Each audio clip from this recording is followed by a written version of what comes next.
ភាគមុនកញ្ញាឈិនបានយកសក់តួប្រុសមួយសរសៃដើម្បីពិនិត្យ DNA តែមិនទាន់ចេញជាលទ្ធផលនោះទេនឹងហើយអ្នកទាំងអស់គ្នាមិនទាន់បានស្គាល់ឈ្មោះតួប្រុសនៅឡើយទេគាត់ឈ្មោះថា CN Chon ថ្ងៃនេះ CN Chon ត្រៀមប្រកាសចូលកាន់តំណែងជាម្ចាស់ក្រុមហ៊ុនតែត្រូវបានកញ្ញាឈិនមកហាមឃាត់មិនឲ្យ CN Chon គ្រប់គ្រងក្រុមហ៊ុនប៉ារបស់នាងទេនាងបានសួរលោកយាយធំថាលោកយាយជឿជាក់ដែរទេថាគេជាចៅរបស់លោកយាយជាកូនលួចលាក់របស់លោកប៉ានៅបរទេស DNA បញ្ជាក់ថាអិនឈាន់ជាកូនរបស់ប៉ាឯងអញកុំមកបង្កបញ្ហាទៀត DNA ខ្លែងបន្លំបានតែមនុស្សមិនអាចបន្លំទេឯងមានន័យថាម៉េចពេលនោះមិត្តភ័ក្តិរបស់កញ្ញាឈិនបានមកដល់រួចនិយាយបកអាក្រាត CN Chon មានន័យថាបើសិនជាគាត់រស់នៅបរទេសតាំងពីក្មេងហេតុអីបានជាគាត់ធ្វើជាប្រុសបាបែបហ្នឹងនាងបានបោះរូបថតដែលនាងថតបានឲ្យបុគ្គលិកផ្សេងមើលលោកយាយធំបានសួរអិនឈនថា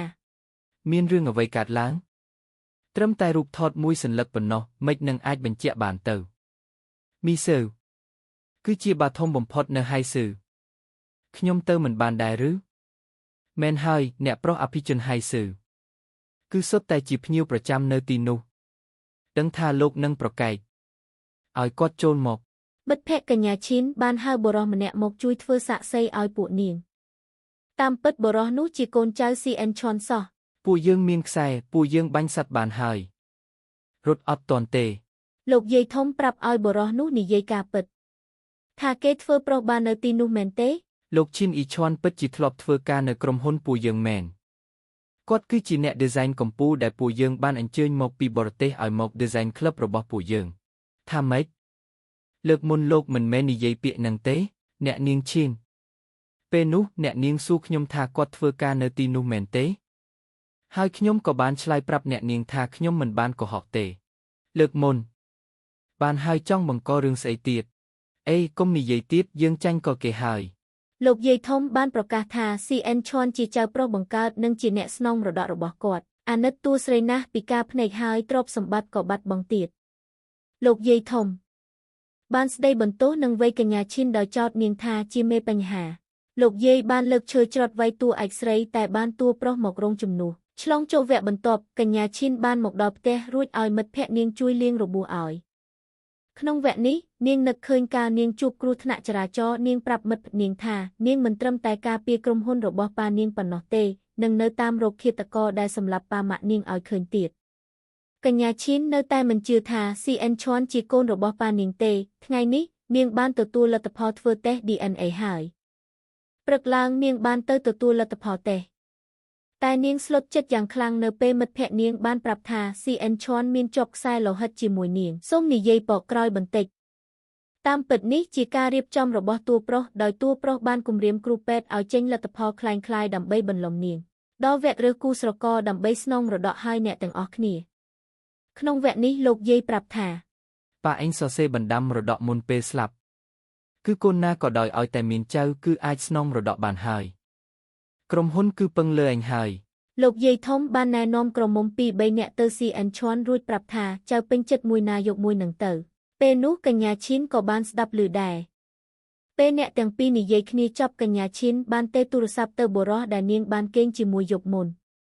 ចៃដនអីស្រាប់តែទូរស័ព្ទ CN Chon ឮសំឡេងនាងឆ្ងល់ថាមិនបានទៅចូលទូរស័ព្ទ CN Chon ទៅវិញកញ្ញាឈិនបានសួរ CN Chon ថាលោកទូរស័ព្ទលោករ៉ូមែនទេឆាប់លើកទៅមិនលើកទេជាលេខទូរស័ព្ទឆបោកថ្ងៃនេះដល់ពេលណាត់ជួបគូស្រករហើយតែម្នាក់មើលទៅដូចមិនសប្បាយចិត្តសោះ CN Chon និយាយខ្សឹបថាស្មានតែនាងមិនមកណាត់ជួបទេកុំចេះដឹងរឿងគេអីគូណាត់ជួបរបស់ CN Chon ក៏បានមកដល់នាងជាកូននៃគ្រួសារតកូចៅមើលទៅនាងមិនពេញចិត្តជាមួយតួប្រុសរបស់យើងទេនាងបាននិយាយមើលងាយតួប្រុសថាជាកូនលួចលាក់ជាអ្នកក្រគ្មានអ្វីជាប់ខ្លួនអិនឈនខឹងយ៉ាងខ្លាំងកញ្ញាឈិននៅក្បែរនោះបានឮនាងនិយាយមើលងាយគេបែបនេះក៏ជះទឹកទៅលើកញ្ញាជើរួចប្រាប់ទៅកញ្ញាជើថាកុំនិយាយមើលងាយគេបែបនេះទៀតផែនការណាត់ជួបមិនបានសម្រេចទេអ្នកទាំងពីរក៏បែកផ្លូវគ្នាទៅផ្ទះរៀងៗខ្លួនតាមផ្លូវទៅផ្ទះកញ្ញាឈិនត្រូវបានបុរសម្នាក់ឈ្មោះហ្វូឆឹងរត់បុកនាងហ្វូឆឹងនេះហើយជាដៃគូណាត់ជួបរបស់អាឈិនហើយក៏ជាប្អូនប្រុសរបស់ CN Chon ដែរហ្វូឆឹងពេលបានឃើញអាឈិនមានរូបរាងស្អាតក៏ចាប់ចិត្តស្រឡាញ់ផ្លែត សាច់រឿងក៏បានឆ្លងមកដល់វគ្គបន្ទាប់តួប្រុសបានមករាយការណ៍ការងារដែលឪពុកឲ្យទៅបន្លំខ្លួនជាចៅលោកយាយធំគាត់ចង់ដឹងថាការងារនឹងដល់ណាហើយដោយសារការងារដែលគាត់ឲ្យតួប្រុសធ្វើមានការយឺតយ៉ាវគាត់ក៏បានផ្ដល់មេរៀនឲ្យតួប្រុសយ៉ាងចាស់ដៃតាមពិតតួប្រុសជាកូនបង្កើតរបស់គាត់តែកូនប្រពន្ធមុនគាត់បានចិញ្ចឹមអេនឆនទុកសម្រាប់ធ្វើការឲ្យគាត់ប៉ុណ្ណោះថ្ងៃនេះកញ្ញាឈីនបានមកពិនិត្យការងារនៅក្រុមហ៊ុនតែត្រូវបានប្រជាពលរដ្ឋជាស្ដីនិងដេញគប់នាងទៀតផងដោយចោទថាក្រុមហ៊ុនឈីនស៊ឺផលិតថ្នាំមហារីកคล้ายៗធ្វើឲ្យមនុស្សស្លាប់តួប្រុសរបស់យើងបានរត់ទៅរោងជំនួសមិនឲ្យនាងត្រូវរបួសឡើយកញ្ញាឈីនបានបើកកិច្ចប្រជុំបន្ទាន់ជាមួយបុគ្គលិកដើម្បីស្វែងរកការពិតថាថ្នាំនេះពិតជាបានសម្លាប់មនុស្សមែនឬអត់ថ្ងៃបន្ទាប់បេសកកម្មបានចាប់ផ្ដើមដោយនាងរួមជាមួយស៊ីអិនឈွန်និងហ្វូឆឹងបានទៅភូមិមួយដើម្បីជួបជាមួយសាច់ញាតិមនុស្សដែលបានស្លាប់មើលទៅគ្រួសារនោះមិនព្រមសហការជាមួយកញ្ញាឈីនទេពួកគាត់ហាក់ដូចកំពុងលាក់បាំងរឿងអ្វីមួយស្អែកឡើងកញ្ញាឈីនបានជួបអ្នកភូមិម្នាក់អ្នកភូមិនោះនិយាយប្រាប់ថាគ្រួសារពួកគេគឺល្បីរឿងចិត្តអាក្រក់ណាស់ម្ដាយក្មេកពួកគេឈឺកន្លះឆ្នាំទៅហើយទើបតែយកទៅព្យាបាលនៅមន្ទីរពេទ្យតែក្រោយមកក៏ផឹកថ្នាំស្លាប់បាត់ទៅពេលដែលស្លាប់បាត់ទៅហើយក៏មិនបានយកទៅធ្វើបុណ្យធំដុំអីដែរគឺយកទៅបូជាតែម្ដងកញ្ញាឈីនគិតថានៅភូមិនេះគ្មានបច្ឆាផងបូជាយ៉ាងមិនកើតការស្លាប់របស់អ្នកជំងឺនេះគួរឲ្យសង្ស័យណាស់នាងសម្រេចថាត្រូវតែដឹងឲ្យបានថាមកពីមូលហេតុអ្វីទើបពាក់ព័ន្ធជាមួយក្រុមហ៊ុនរបស់នាង